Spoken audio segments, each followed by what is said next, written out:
What the hell are you doing out here in a blizzard? Elliot Granger's voice sliced through the swirling snow like a blade. The woman didn't flinch. She stood upright on the icy stoop, the wind lifting the edges of her tattered beige coat. Snow clung to her short curls. Her dark skin looked paler than he remembered beneath the glow of the street lamp, and her eyes, still sharp, still unblinking, met his without a flicker. Naomi Brown. 3 years had passed since he'd seen her last escorted out of his building after being accused of theft. He hadn't asked questions. She had been one of many names on a list, and he had let her go without a second thought. But now, she was standing in front of him, in the middle of a New York snowstorm, like a ghost called back by something unresolved. And she was limping. Hours earlier, just before the snow blanketed the streets, Naomi had stood at Amanda Foster's bedside. The once sharp woman, now gaunt and pale, clutched Naomi's hand with fingers that trembled from weakness, not cold. "You've got to find him," Amanda had pleaded, coughing hard into her blanket. "I know he can help. He's the only one I trust with Lily." "I'll try," Naomi had said, voice steady though her heart wavered. "But you know he might slam the door in my face." Amanda squeezed her hand. "Then stand in the snow. Let him see what's at stake." "Do F." Naomi had left moments later with nothing but a scarf, Amanda's words burning in her ears. 2 hours later, somewhere on East 138th, a delivery truck barreled around a corner, slick with ice. Naomi slipped while crossing, her boot catching in a crack in the street. The horn blasted. "Get the hell out of the road, you damn idiot," the man shouted, face twisted with anger. "You trying to get yourself killed?" Naomi started. "Stupid, of course, it's a black chick in the road at night. Go back to wherever you..." The window rolled up mid-rant, tires screeched, and he was gone. Naomi stood there for a beat, her knee bleeding beneath the torn fabric of her jeans, palms scraped from the fall. The snow started falling heavier. She wiped her face with the back of her glove and limped forward. It took her nearly 40 minutes to reach the Granger Tower, but she was too late. Elliot had already left. Now, standing in front of him, she felt the cold deep in her bones, not just from the snow, but from the wall in his voice. "You look like hell." "I feel worse," she replied. "You shouldn't be here." "But I am." His jaw clenched. "Why?" "I didn't come for me," she said. "Oh, so what? You thought this was the perfect weather for a reunion," he snapped. "I came because Amanda Foster is dying, and she needs to see you." The name froze something inside him. Amanda, his former executive assistant. Quiet, kind, sharp. She had left abruptly, family emergency, she'd claimed. He hadn't thought of her since. "She's still in New York?" Naomi nodded. "Never left. She's sick. Stage 4. She has a daughter, 5 years old. She asked for you." He shook his head. "That's not my concern." Naomi's expression flickered, but she didn't speak. Elliot turned slightly, adjusting his scarf. "I don't know what you're trying to pull, but I'm not in the business of rescuing ghosts from my past. She's not asking for money. I'm not interested." Naomi took a step forward, then winced. Her knee buckled. Elliot noticed the torn fabric, the blood soaking through, the limp she tried to hide. "I shouldn't even be talking to you," he muttered, "after what happened." At that, Naomi lowered her head. Then slowly, silently, she dropped to her knees in the snow. Elliot froze. "Get up," he said sharply. Naomi stayed there, shoulders hunched, snow settling in her hair. "Naomi, get up." She looked up at him. Her eyes were wet, but not from the wind. "Please," she whispered. "I don't care what you think of me. I don't care that you hate me. But Amanda, she has no one left." Elliot's throat tightened, unbidden. "I walked 4 miles in this storm," she continued, voice trembling. "I got hit, cursed at, shoved off sidewalks. I'm bleeding, I'm freezing, and I'm begging you." She bowed her head, pressing her hands into the snow. "I wouldn't do this for myself, not ever, but that little girl. She doesn't deserve to grow up alone." The silence that followed was thick and brutal. Elliot's breath came heavier now. The city sounds had vanished under the snow. The street lamp flickered. Somewhere, far off, a car horn echoed. He closed his eyes. Memories surfaced: his late wife's laughter, their unfinished plans for a family. Amanda's steady presence during those long workdays, the small kindnesses he never acknowledged, and the quiet injustice he let happen to the woman kneeling in front of him now. "Damn it," he muttered. Naomi didn't move. Elliot stepped forward and reached down. "Get up," he said. Softer now. She looked up, unsure. "Let's go," he said. "Take me to her." Naomi slowly rose, unsteady on her feet. Elliot took off his cashmere scarf and wrapped it gently around her shoulders. Her eyes welled up again, but this time with something closer to gratitude than pain. And together, side by side, they stepped into the white storm. If this story moved you, leave a like and comment where you're watching from. Who knows? Someone nearby might be watching with you too. Naomi walked a half step behind Elliot, her breath labored, each step a quiet battle. The snow had thickened, swirling around their bodies like a living veil. Elliot's overcoat hung from her shoulders now, heavy and warm, but soaked through with melting flakes. They didn't speak at first, just the rhythm of trudging boots and the hum of winter filling the silence between them. Elliot didn't know what he expected to feel: resentment, perhaps, for being pulled into someone else's storm. But instead, he felt something unfamiliar settle in his chest. Guilt. He kept glancing at her from the corner of his eye. The bleeding on her knee had slowed, but she limped more with each step. And yet she didn't complain. Not once. "How far is it?" he finally asked. Naomi hesitated. 4 blocks, up on 143rd. They were on 139th now. Elliot nodded and increased his pace slightly, letting her dictate the stride. "Why didn't she go to a hospital?" he asked. "She did, but the chemo stopped working months ago. They gave her pain meds, a few weeks of in-home care. But after the funding ran out..." Naomi shrugged. "She refused to die in a hospital bed." Elliot muttered something under his breath and kept walking. The buildings around them were older now, graffiti-marked bricks, stoops buried in snow, windows dark and shuttered. This wasn't his Manhattan. This was a different New York, the one people like him only saw from car windows. "Did she ever try to reach out before?" he asked, his voice low. "She wrote a letter," Naomi replied. "Tore it up before mailing it. Said you wouldn't remember her." Elliot didn't respond. The truth was, he barely had. Not until Naomi had said her name. Amanda had been discreet, reliable, never drawing attention to herself. She handled his schedule like a ghost in the background, perfect until she wasn't. He had believed her when she said she had to leave. Family emergency, no further detail. Now he knew why. They reached the building, a 6-story walk-up with cracked stone steps and a dented intercom that no longer worked. Naomi reached into her coat pocket and pulled out a worn key. Her hands shook as she slid it into the lock. Inside, the warmth hit Elliot like a wall of thick, stale air. The entryway smelled faintly of overcooked cabbage and something burnt. Dim lighting flickered above a narrow hallway lined with faded green tiles. "She's on the 3rd floor," Naomi said. "No elevator." Of course not," Elliot muttered. He followed her up the stairs, his eyes catching the details. Old mail piled in corners, a broken stroller abandoned near a rusting radiator, walls that hadn't seen paint in decades. It was a far cry from the polished glass and steel of his world. When they reached apartment 3C, Naomi paused and knocked 3 times, 2 soft, 1 hard. A voice, hoarse and faint, called from inside. "It's open." Naomi turned the knob. The door creaked open into a small, dimly lit apartment. The walls were yellowed, furniture sparse and worn thin by years of use. A tiny artificial Christmas tree sat in the corner, strung with blinking colored lights and paper ornaments handmade by a child. Elliot stepped inside slowly, eyes adjusting to the warm gloom.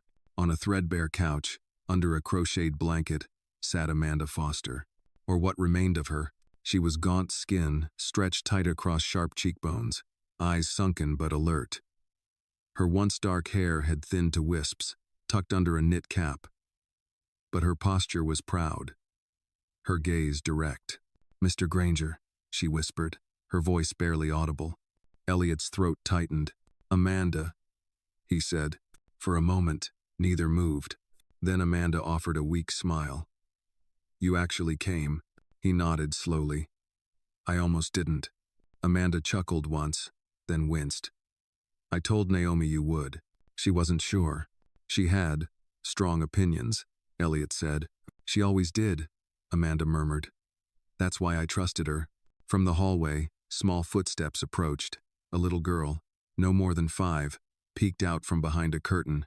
Her hair was tightly braided, her pajamas mismatched, and she clutched a worn stuffed rabbit, her eyes locked on Elliot's.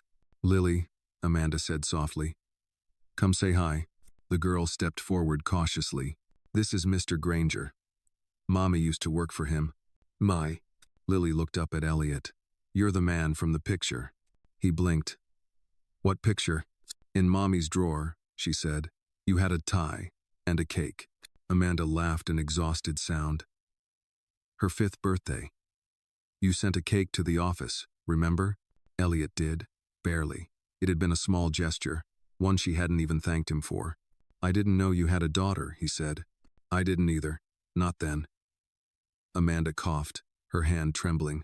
Naomi stepped forward, gently guiding Amanda back against the couch pillows. I'm sorry to drag you into this, Amanda whispered. You didn't, Elliot said. She did. Naomi didn't look at him. Amanda's eyes shone with tears. I don't have much time, and no one else. My parents passed years ago. Lily's father's. Irrelevant. I've tried to prepare. But the system. Foster care. She shook her head. I need you to consider something. Something impossible. Elliot stared at her. You want me to take her, he said flatly. Amanda nodded. Not today. Not tomorrow. But when the time comes. Elliot stood there, silent, the request echoing in the quiet. She's a good girl, Amanda said. Smart, kind. She loves stories. I'm not a father, he said. You could be, Amanda whispered. She needs someone steady, someone who won't disappear. Elliot didn't answer. Lily was watching him, her hand on the rabbit's ear.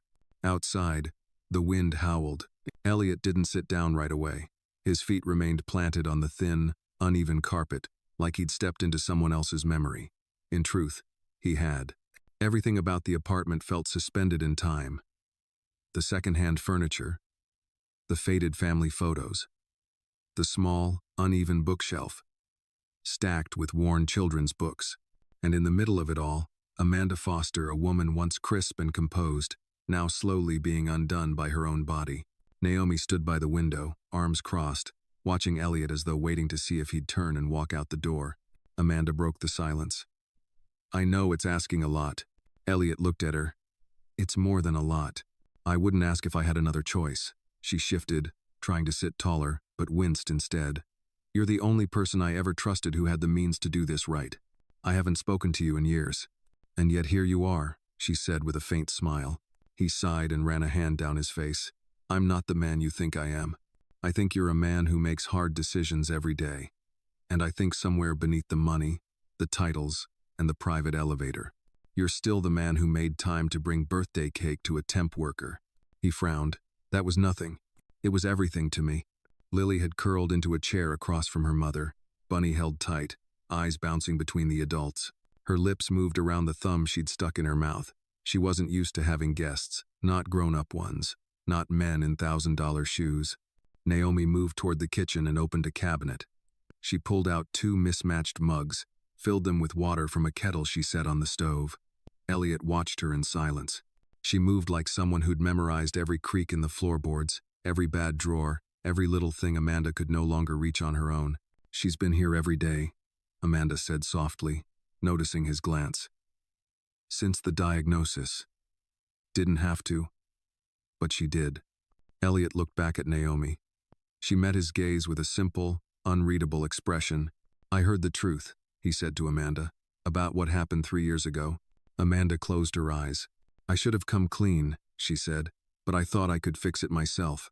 I didn't want her to take the fall, but I panicked. She never said a word against you. That's who she is, Amanda whispered. That's why she's still here. The whistle of the kettle cut through the room. Naomi poured the hot water over cheap tea bags and handed 1 mug to Elliot without a word. He took it, hesitating only slightly. Why me? He asked again, more quietly this time.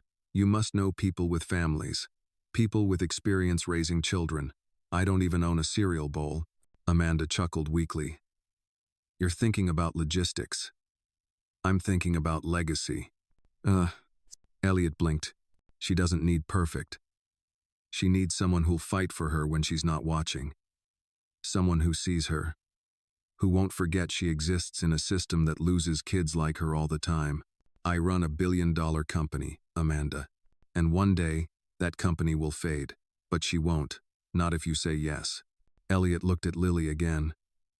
She was drawing in a notebook now, humming softly to herself, eyes darting between colors. I can pay for her schooling, he offered. Set up a trust. Amanda shook her head. That's not what she needs. What if I'm not enough? He said before he could stop himself. Amanda smiled, tired but true. That's what makes me believe you might be. Silence filled the room again, thicker this time. The kind of silence that came just before a shift. A fault line waiting to break open. Naomi set her cup down with a quiet clink. She's scared every night, she said softly. When the coughing starts, she pretends not to hear it, but I see her grip that rabbit like it's a shield. Elliot looked down at the mug in his hands. She doesn't cry, Naomi continued. But sometimes, she'll sit next to Amanda's bed and ask me if heaven has bunk beds. Just in case she needs to sleep next to her mommy again. Elliot's breath caught. She's brave, Naomi said, but even the bravest kids shouldn't have to be. He stood up abruptly, needing to move, to walk off the pressure building behind his ribs. He paced to the window and stared out into the storm, the glass fogging from the heat inside. Across the street, lights blinked through the snow from a laundromat still open. Life going on. Oblivious. He turned back to Amanda. I need time, he said finally. This isn't something I can promise overnight. Amanda nodded. I didn't ask for an answer tonight. I'll send my attorney tomorrow, he said. He'll look into your case, medical records, custody paperwork. I'll do this the right way. May. A quiet breath of relief passed through the room. Amanda reached out and grasped Naomi's hand. Thank you, she whispered, though it wasn't clear which of them she meant. As Elliot moved toward the door, Lily looked up from her drawing. Her voice was soft. Will you come back? He stopped. I don't know yet, he said honestly. She nodded solemnly. Okay. Outside, the snow was still falling, but it felt less heavy now. Or maybe he had just stopped resisting it. The city was quieter than Elliot had ever known it. Even the sound of his own footsteps seemed to hesitate before reaching his ears, as if the snow muffled not just the streets, but time itself. He walked back toward Midtown with his hands jammed deep into his coat pockets. His scarf gone left with Naomi. He hadn't even thought to take it back. He couldn't shake the image of her on her knees in the snow, begging for help.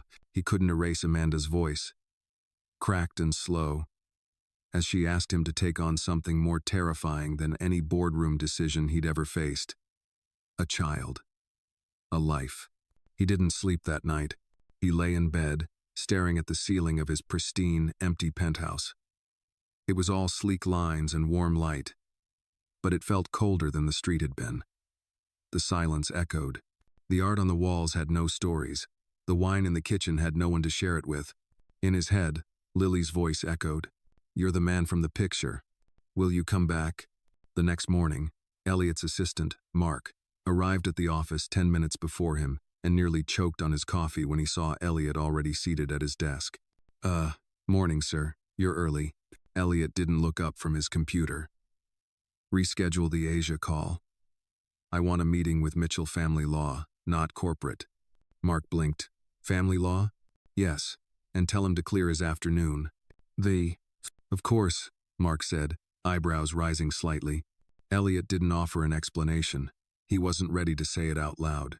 By midday, Mitchell Granger, no relation, sat across from him in the glass-walled conference room on the 41st floor of Granger Capital.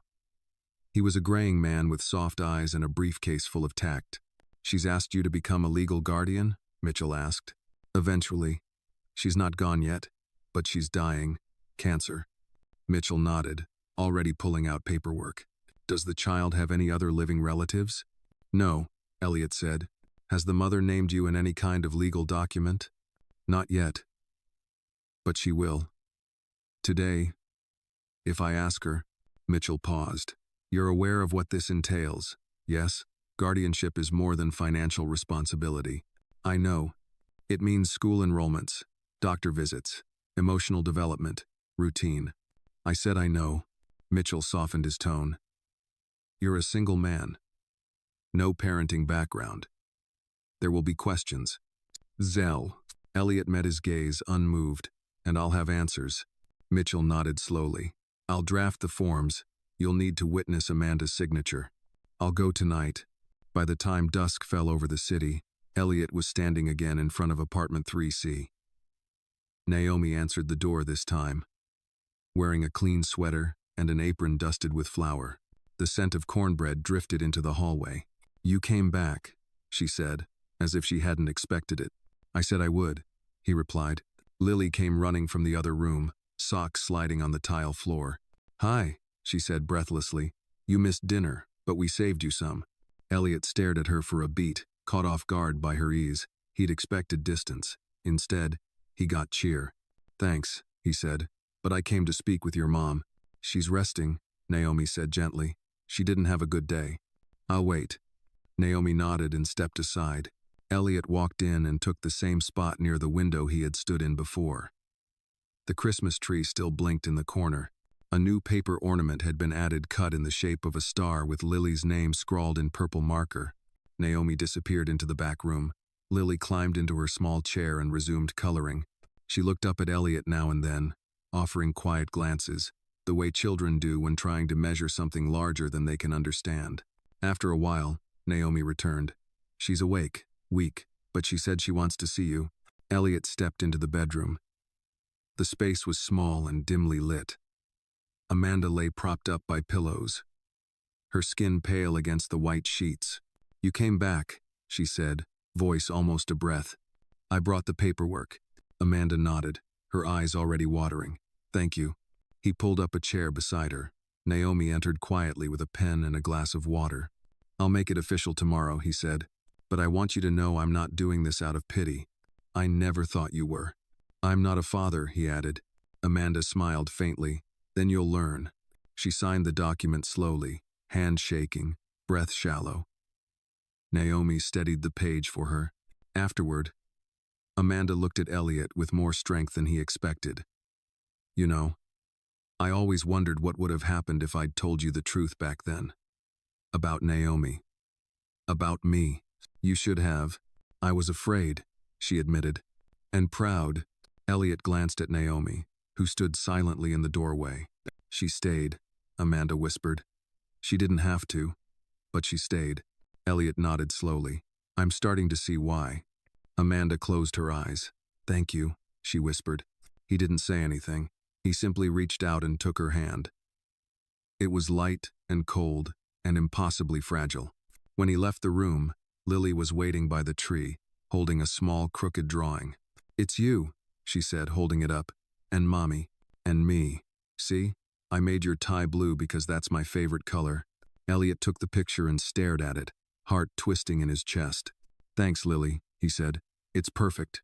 Elliot stood at the kitchen sink, hands resting on the rim, staring into a chipped porcelain basin that had seen better decades. The apartment was quiet now. Amanda had finally drifted into a fragile sleep, and Lily was tucked into bed, her small form curled around the threadbare rabbit. Naomi moved about the kitchen silently, rinsing plates and stacking them with practiced ease. The cornbread had gone untouched on his plate. He wasn't hungry, or perhaps he didn't know how to eat in a place like this. In this world, Naomi glanced over her shoulder. You don't have to stay. I know, he said quietly. But you are. I guess I am. She returned to washing, the soft clinking of dishes the only sound for a while. He spoke again, almost to himself. This place, it's not fit for her to die in. Naomi paused, then placed a clean plate on the drying rack. No, she agreed, but it's filled with love. That counts for more than you think. He nodded, eyes still on the sink. You loved her, didn't you? He asked. Naomi didn't pretend to misunderstand. She was my friend, she said simply. The kind that doesn't come often. Elliot shifted. You ever resent her? Naomi looked at him, confused. For letting you take the fall. Naomi wiped her hands on a towel and leaned against the counter. thinking. I did, she admitted. At first, I was angry, hurt, humiliated. But I also knew the world we live in. A black woman defending herself in a room full of men with power. I wouldn't have won, and she was scared, so I forgave her. Just like that? No, it took time, but forgiveness doesn't mean forgetting. It means deciding not to carry it anymore. He swallowed hard. That's not easy. Naomi half smiled. Neither is raising a child who's about to lose her mother. She said it without bitterness. Just truth. That night, Elliot returned to his penthouse. It felt cavernous, almost obscene in its silence. He stood at the window, staring out over the glittering skyline. Somewhere, blocks away, a little girl slept next to her dying mother, dreaming of paper stars and rabbit tails. And he, who had once had everything, was beginning to realize he might have nothing at all. The next morning, he was back. Naomi answered the door again, still surprised. You came early, she said. I don't sleep much lately. Inside, Amanda was weaker than the night before. Her voice rasped when she greeted him, but her eyes still held fire. I need to talk to you, she said once Naomi and Lily had stepped into the kitchen. Elliot pulled up the chair beside her again. She took a moment, breathing shallow, before speaking. She doesn't know yet, Amanda said, about what's coming. I've tried to tell her, but every time I do, I see her eyes, and I lose my nerve. You don't have to do it alone, he said. Amanda looked at him. That's why I asked you. He nodded. I want you to know who she is, Amanda said. She loves stories, always has. I used to read to her every night Charlotte's Web, Little Bear, anything with animals and kindness. She doesn't care about money, or clothes, or where people live. She just wants to feel safe. Elliot didn't interrupt. He let Amanda speak until her voice faded into silence. Then she whispered, and she needs to hear you say yes. Elliot sat back. I haven't said no, but you haven't said yes. He looked down at his hands, suddenly unsure of them. I'm not who you think I am, he said. I don't do family. I haven't for a long time. And I'm not good at soft things, or small talk, or bedtime.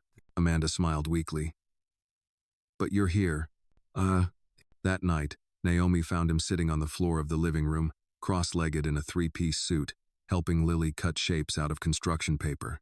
Do you know how to make a snowflake? She asked him. No, he said. I can teach you, she said proudly. He held the scissors wrong, folded the paper too tight, but he listened. When Naomi brought hot cocoa, he took the mug with both hands, the heat sinking into his skin. Across from him, Lily giggled when her snowflake came out lopsided. Perfect, she said, holding it up. It's crooked, Elliot said, tilting his head. It's still a snowflake, Lily said, and he realized, for the first time in years, that maybe things didn't have to be perfect to matter. The week that followed felt like borrowed time. Each day, Amanda grew a little quieter, her strength dimming like the last embers of a fire burning out too slowly to notice at first. And then all at once, Naomi kept the apartment humming, cooking simple meals, keeping Lily's clothes clean, managing medications with gentle hands and sharp precision, and Elliot returned each evening, without fanfare, slipping into the rhythm of their days like he'd always belonged there, even though everyone knew he hadn't. He no longer asked himself why. He just came.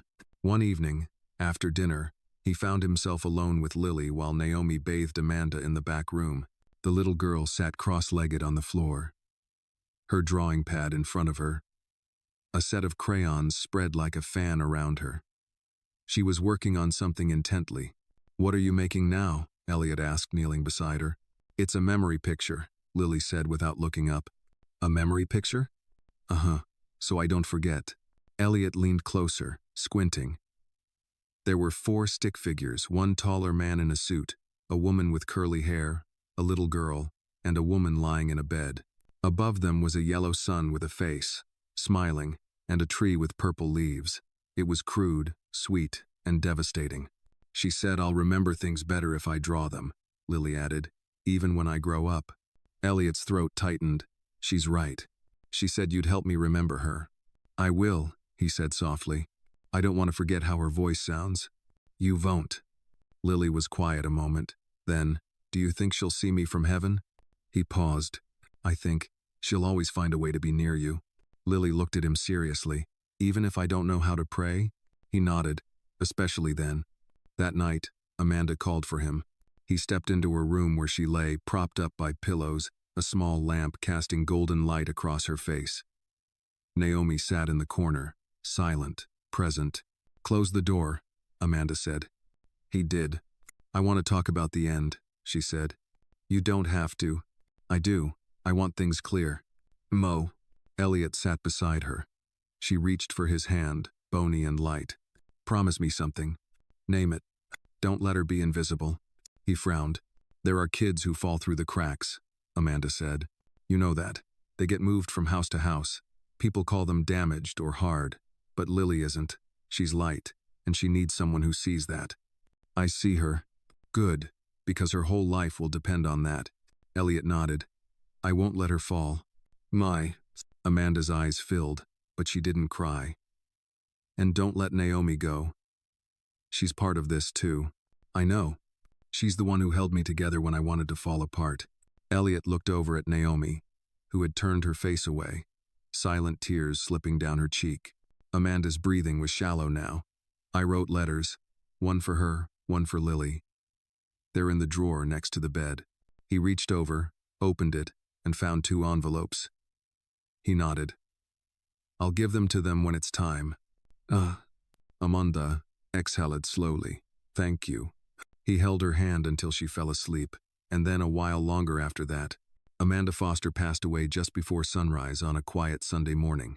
It was Naomi who found her hand still curled on top of the blanket, her expression calm, like she'd simply drifted off mid-thought. Elliot arrived minutes later. He hadn't even changed out of his suit from the night before. He stepped into the room and stood at the foot of the bed, taking in the stillness. Lily hadn't woken yet. Naomi stood beside him. She's gone. I know. He walked forward, gently pulled the blanket higher up Amanda's chest. It felt wrong to leave her exposed, even now. A pause. Then Naomi handed him the phone. Call the hospice nurse. They'll send someone. He nodded, but didn't move. She was brave, Naomi whispered. She deserved more, he said. They stood in silence, 2 people from opposite worlds, mourning the same woman. Later that day, Elliot sat in the living room while Naomi gently explained things to Lily. He couldn't hear the words through the bedroom door, but he could hear the sobs. They were sharp, breathless, the kind that rattle through a child's whole body. He'd faced hostile shareholders, boardroom coups. He'd watched numbers plummet, stock crash, rivals betray him. Nothing had ever broken him like that sound. When Naomi emerged, eyes red, Lily followed behind her and walked straight to Elliot. She didn't say anything. She just crawled into his lap, curled into his chest, and stayed there. He held her, awkward at first, then closer. I'm still here, he whispered, and I'm not going anywhere. That night, he tucked her into bed. She asked for 2 stories. He read both. Naomi watched from the hallway, arms folded, silent and still. Before he left, Lily called out. Mr. Elliot? Yes. Her name was Amanda. Not just Mommy. Just so you know. He smiled, his voice rough. Thank you. I'll remember that. And he would. 3 days after Amanda's passing. The apartment felt heavier than it had when she was alive. Though it was cleaner, quieter, and more organized thanks in part to Naomi's tireless care, it somehow breathed less. Elliot had spent the nights on the apartment's small loveseat, using his overcoat as a blanket, and waking every hour to the sound of footsteps above or the radiator groaning in the walls. He could have gone home. He didn't. Instead, he rose early, made coffee too strong, and stood at the window watching Harlem wake up beneath a layer of snow and grief. Naomi came in wrapped in a cardigan, hair tied in a scarf, and looked at him with sleep-cracked eyes. You're still here, she said. I said I would be. She nodded, then crossed to the counter, filled the kettle, and clicked it on. She woke up asking for you, Naomi added. Not me. Elliot looked over. What did you tell her? That you were still asleep. I figured you deserved that much. He didn't answer.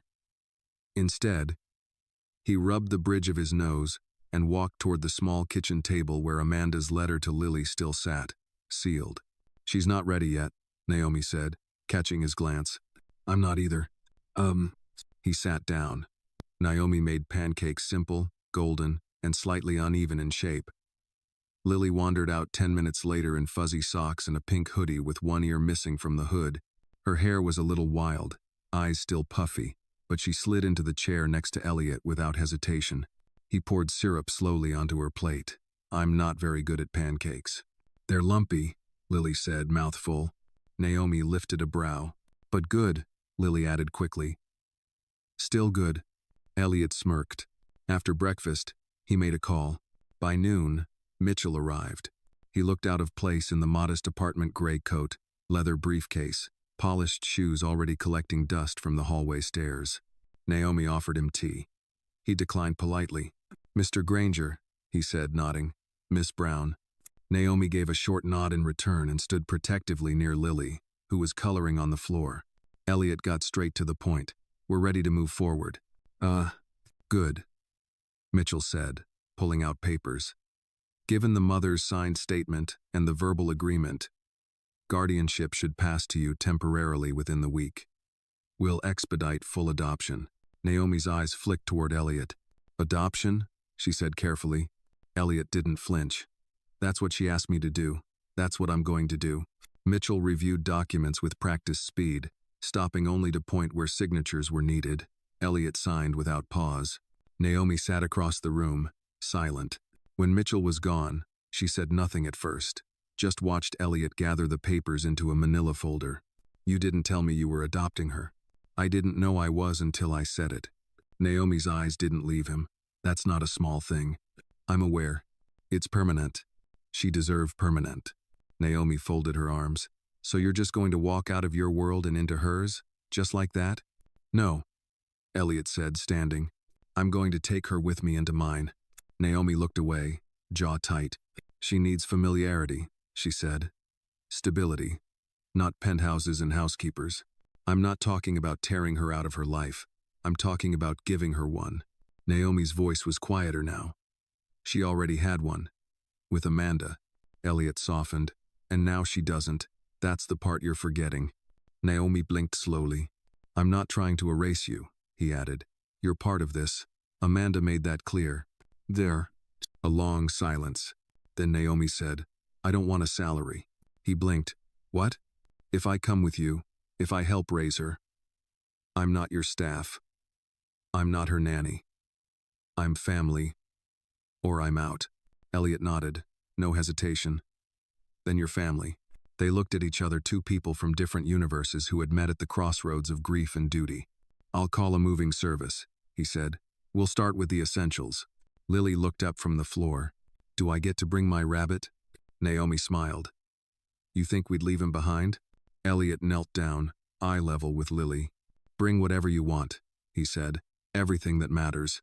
Lily considered this, then held up her crayon drawing from the night before. This too?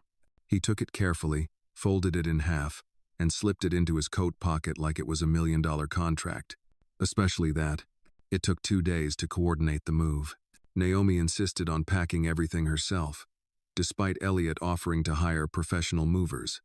We don't have much, she said. But what we have, we know where it belongs. Elliot let her be.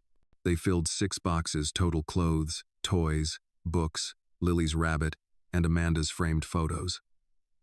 Naomi wrapped each one in newspaper, careful with the corners like they were made of porcelain. Lily helped with the crayons and stickers, making labels for each box in shaky, colorful letters. One read, My Stuff, and Mommy's Pillow, with a backwards S. On the 3rd morning, a black SUV from Elliot's private service pulled up to the building on 143rd. The doorman, who had ignored them for years, nodded awkwardly as they stepped out with their few belongings. Lily clung to Naomi's hand, backpack slung over one shoulder, rabbit tucked under the other arm. Her eyes were wide, not with excitement, but with the quiet fear children carry when they know the world is changing and can't do anything to stop it. Are we going to your house now? She asked Elliot as he held the car door open. It's not just mine anymore, he said. It's yours too. She nodded solemnly and climbed in. The elevator ride up to Elliot's penthouse was silent except for the soft jazz playing through the ceiling speakers. Lily stared at her reflection in the brushed steel walls, as if trying to see the version of herself who belonged in a place like this. When the doors opened, Naomi stepped out first, eyes scanning the wide-open space, polished wood floors, and floor-to-ceiling windows that framed Central Park like a painting. "This place is too quiet," she said under her breath. Elliot smiled faintly. "It won't be for long." Lily ran straight to the windows and pressed her palms against the glass. "You can see the trees." Elliot stepped beside her. "They'll be green in the spring." "Have you lived here forever?" she asked. "Since before you were born." She turned to him. "Then it really is yours." He crouched down. "Now it's yours too." Naomi set the first box on the marble counter. "Where should her room be?" "I had the guest suite redone yesterday," Elliot replied. "Painted it yellow, the bright kind." Naomi looked surprised. "You picked yellow?" "I had help," he said, nodding toward the contractor, who had been briefed by Mark via 3 panicked text messages about the difference between sunshine and mustard. He led them down the hallway and opened a white door. Inside, the room was small by penthouse standards, but to Lily, it might as well have been a castle. A twin bed with soft linens, a bookshelf already filled with classics and picture books, a dresser with a rabbit-shaped lamp, and in the corner, a dollhouse that looked as if it had been handcrafted with care. Lily's mouth opened, but no sound came out. She just walked slowly to the bed and sat down, running her hand over the comforter. Naomi swallowed, then whispered, "Thank you." Elliot looked at her. "She deserves more than a place to sleep." That night, he found himself alone in the kitchen while Naomi helped Lily brush her teeth down the hall. He opened a bottle of wine, poured a glass, and stood near the window watching the city breathe below.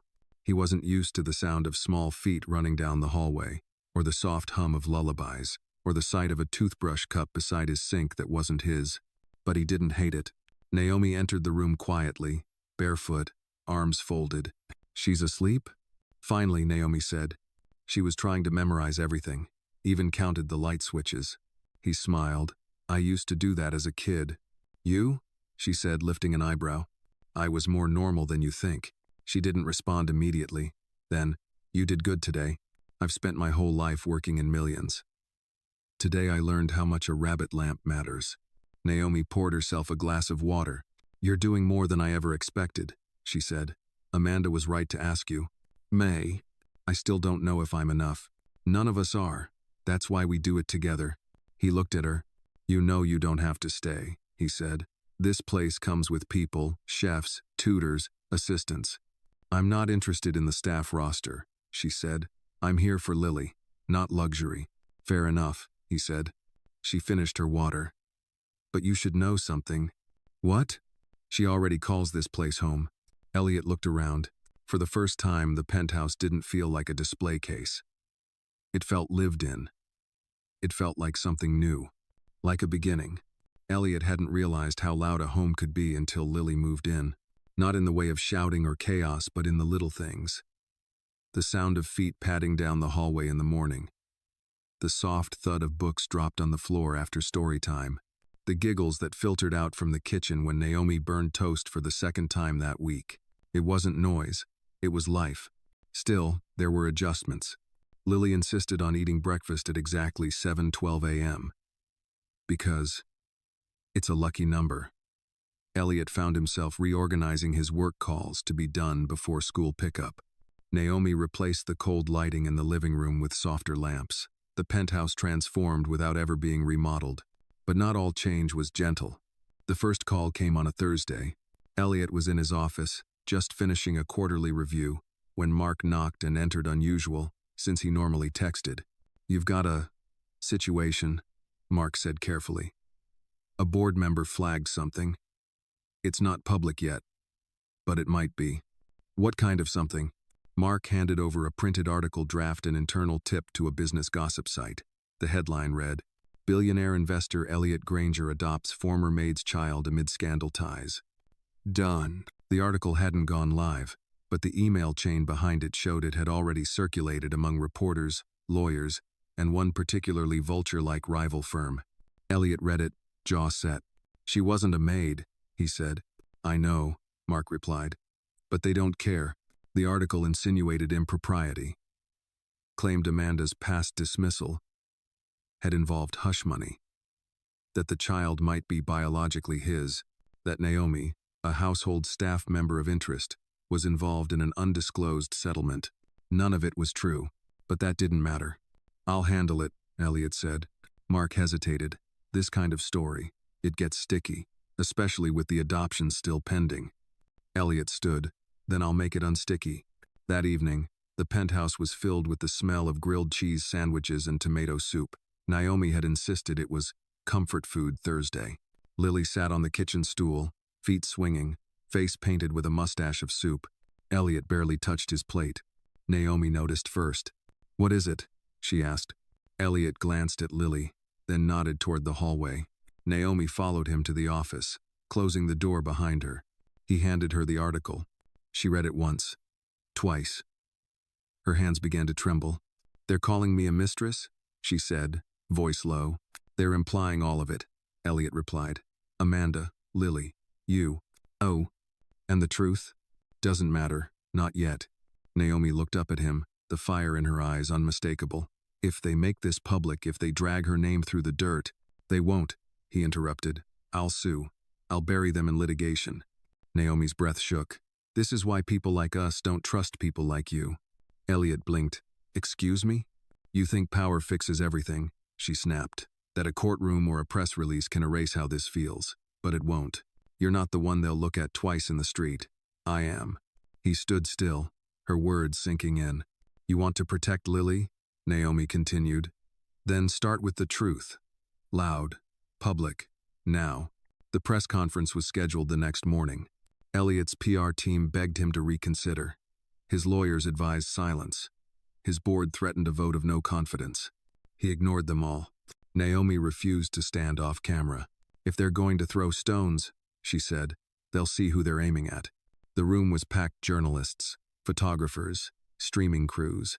Elliot stood behind the podium in his signature gray suit, flanked by Naomi and, to everyone's surprise, Lily holding Elliot's hand in both of hers. He began without notes. "I'm not here to clarify rumors. I'm here to tell you the truth." He told them about Amanda, about Lily, about grief, responsibility, and choices that couldn't be explained in headlines. He told them that Naomi wasn't a scandal, she was a savior. That this wasn't a story about wealth or image. It was about love and second chances. Lily didn't speak. She didn't have to.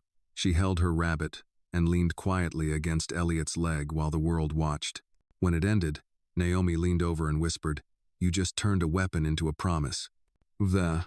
And for the first time in a long time, Elliot felt proud of something that couldn't be measured in stocks or shares. The press conference changed everything. For a few days, Elliot's phone didn't stop buzzing calls from board members, sponsors, even an old college roommate who hadn't spoken to him in a decade. Some were curious, some sympathetic, but most were calculating, measuring his decision not as a father but as a brand move. He didn't answer any of them. He stayed home. For the first time in years, he began rearranging his schedule around someone other than himself. Lily's preschool application was filed, expedited under emergency guardianship transition. Naomi met with the administrators, reviewed the curriculum, and helped Elliot learn how to pack a lunch that didn't consist solely of grapes and crackers. He was learning. Naomi, despite her determination to remain composed and strong, had moments of stillness where Elliot saw the toll of it all. Once, late at night, he passed by the open door of the guest room and found her sitting cross-legged on the bed, staring at a folded letter, Amanda's letter, he assumed. She didn't see him. He let her have that moment. The next morning, Lily stood in the doorway of her new bedroom, arms folded, face serious. "I need shelves," she announced. "For what?" Elliot asked, setting down his coffee. "For my books, and my rabbits, and my drawings. You have a bookshelf. It's not yellow." He blinked. "That matters?" Lily gave him the same patient look Naomi had perfected. "It does," Naomi called from the hallway, not missing a beat. So Elliot spent the afternoon assembling a child-sized yellow bookshelf, with instructions written in tiny print and poorly translated English. He refused help. He wanted to do it himself. By the end, it was crooked, but standing. Lily didn't care. "It's perfect," she said. That night, She lined her books carefully alphabetically by title, then changed them to favorites first, then changed them again by color. Elliot watched from the doorway, arms folded, a quiet smile on his lips. He was starting to understand something Amanda had said before she passed. She doesn't need perfect. She needs someone who sees her.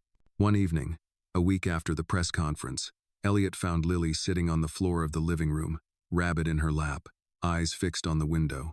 "Storm's coming," she said softly. "How can you tell?" She shrugged. "The air smells different." He walked over and sat beside her. "You miss her," he said. Lily didn't nod, didn't speak, but she leaned against him and stayed there. "She told me you were brave," he said.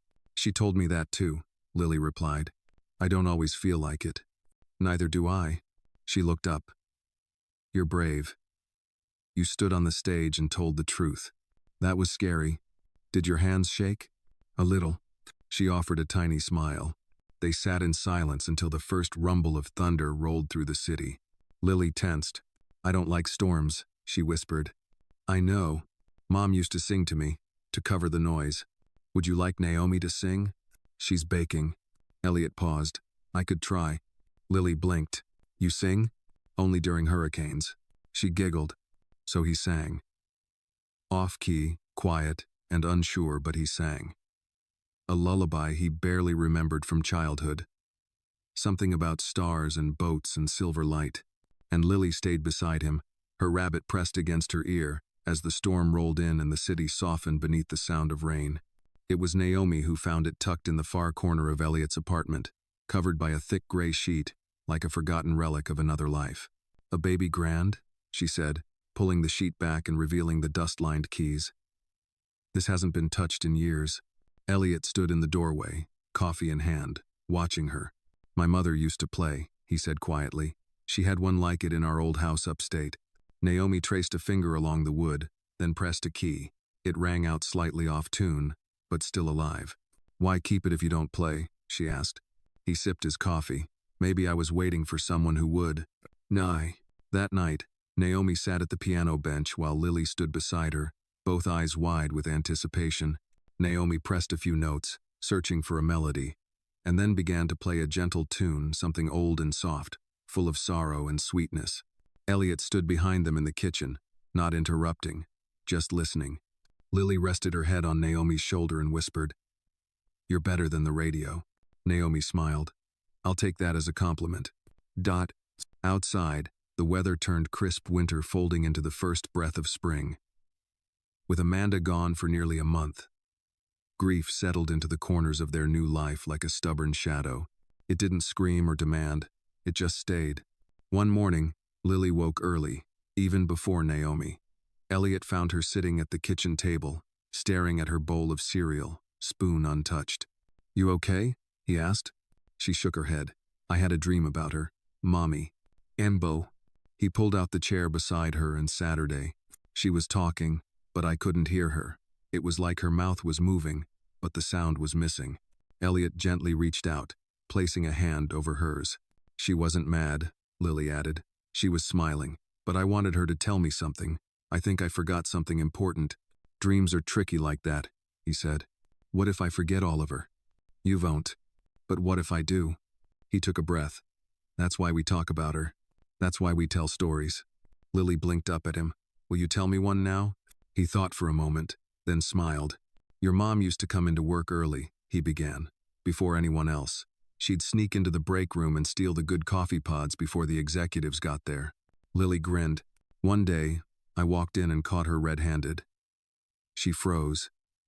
Thought she was in trouble. But I just said, "Next time, save me one." Lily giggled, and Naomi, now standing in the doorway, added, "And after that, they drank coffee together at exactly 8:15 every morning for 6 months. Lily turned to Naomi. "You remember that too?" "I remember everything," she said softly. That weekend, they visited Amanda's favorite park, Riverside, where the trees formed tall, silent guardians along the Hudson River. Naomi brought a thermos of hot cocoa. Elliot carried Lily on his shoulders. Her tiny fingers wound through his hair. They reached a bench, the one with the plaque Amanda always pointed to, "For those who leave too soon but stay forever." Naomi laid down a single sunflower. Lily placed her rabbit beside it for a moment, whispering something Elliot couldn't hear. Then she picked it back up and pressed it close. They sat for a long time, the three of them. No rush, no schedule, just time. A family formed by loss, held together by choice. Naomi sat at the edge of the couch, staring at the family court documents spread across the coffee table. Her fingers tapped nervously against a mug of cold tea, forgotten, untouched. Elliot walked in, tie loosened, coat still on. "How did it go?" he asked. She exhaled. "The paperwork's almost done. The social worker called. They'll schedule the final home visit next week." He nodded, hanging up his coat. "That's good news." "It is." But her tone didn't match. "What's bothering you?" Naomi looked up, eyes tired. "There's a question on the form. What is your relationship to the child?" I didn't know how to answer. Guardian felt too cold. Friend of the family sounds like I barely know her. But mother, her voice caught. That doesn't feel like mine to take. Elliot sat down across from her.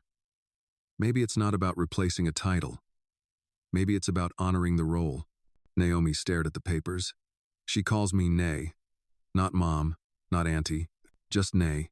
And when she says it, he asked gently, "What do you hear?" Naomi smiled faintly. "Everything." "Then that's enough." That night, Lily had a nightmare. She woke up screaming high and sharp, bolting upright in her bed. Elliot was in her room first, heart pounding.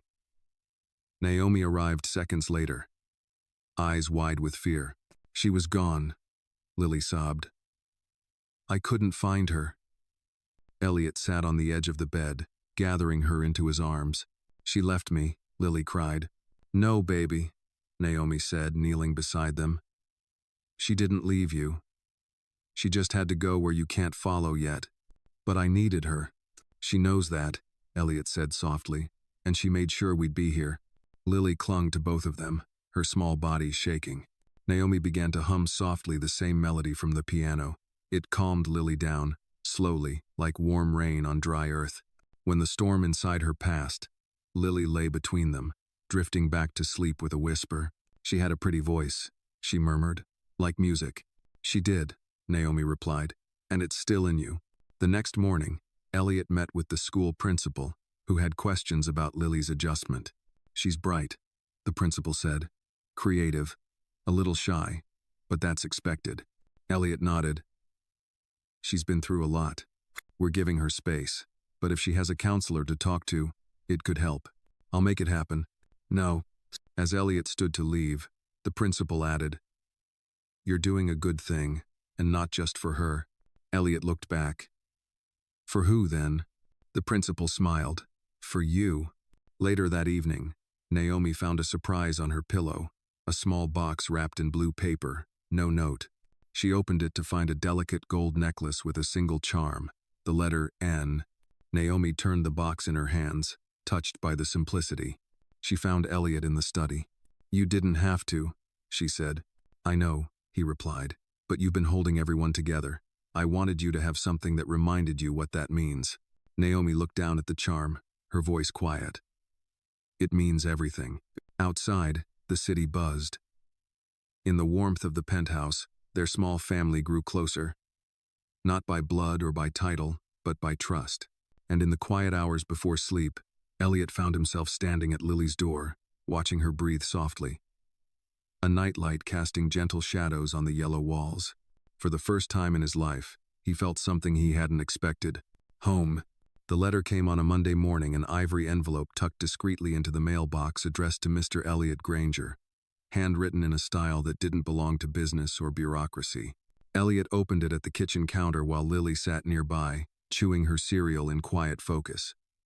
Naomi, standing at the sink, paused when she saw the sudden stillness in Elliot's hands. "What is it?" she asked.